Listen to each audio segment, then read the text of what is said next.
AFP photo, KCNA via KNS. This photograph taken on May 26, 2018, and released by North Korea's official Korean Central News Agency, KCNA, on May 27 shows North Korea's leader Kim Jong-un attending a meeting with South Korea's President Moon Jae-in during their second summit at the north side of the truce village of Panmunjom in the demilitarized zone, DMZ.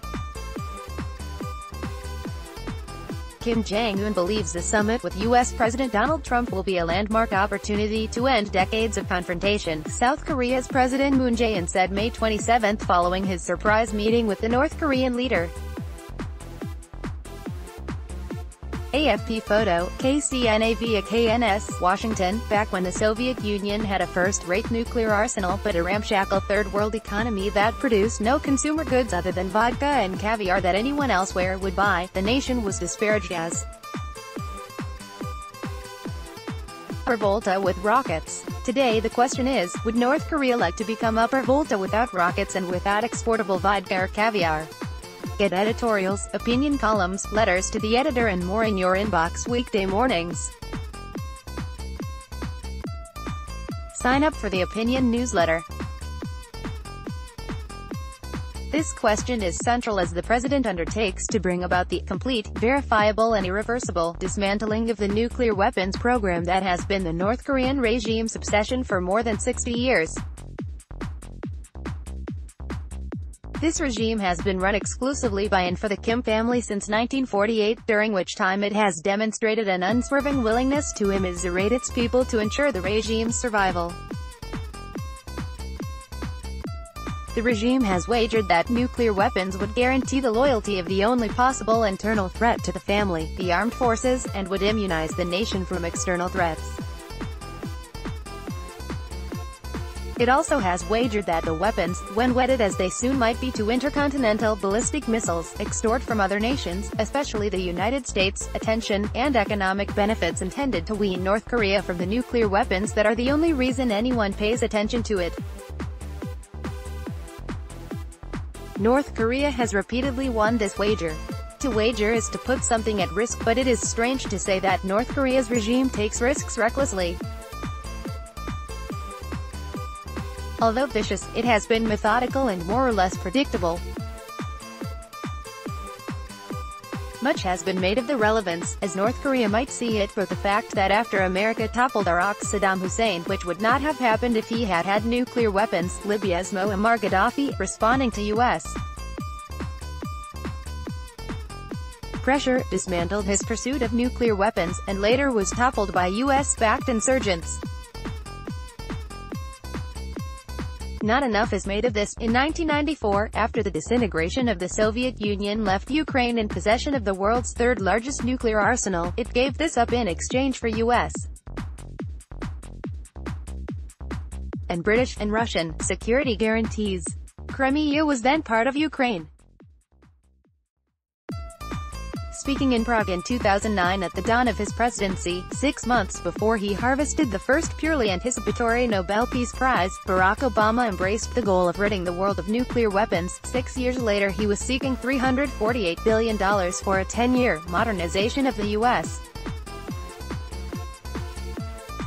nuclear arsenal. Today there are fewer nuclear weapons in the world than there were during the Cold War. This, however, adds less to global security than is subtracted from it by the fact that there are two more nuclear powers, Pakistan, North Korea, and there will be a third if, as seems certain, Iran is determined to be one. Secretary of State Mike Pompeo has listed 12 basic requirements Iran must fulfill in order to avoid the strongest sanctions in history, assuming, perhaps fancifully, that Russia, China and other nations will tug their forelocks and comply with Trump administration ukases. Pompeo's demands include halting all uranium enrichment and development of ballistic missiles, openness to unfettered inspectors, ending aid to terrorists and the Houthi rebels in Yemen, withdrawing Iran's troops from Syria, and behaving neighborly toward its neighbors. It would have been fun, a maraschino cherry atop Pompeo's sundae of a dozen demands, if he had included a 13th, Iranians must become Methodists. Pompeo presented his demands as shifts in Tehran's policies.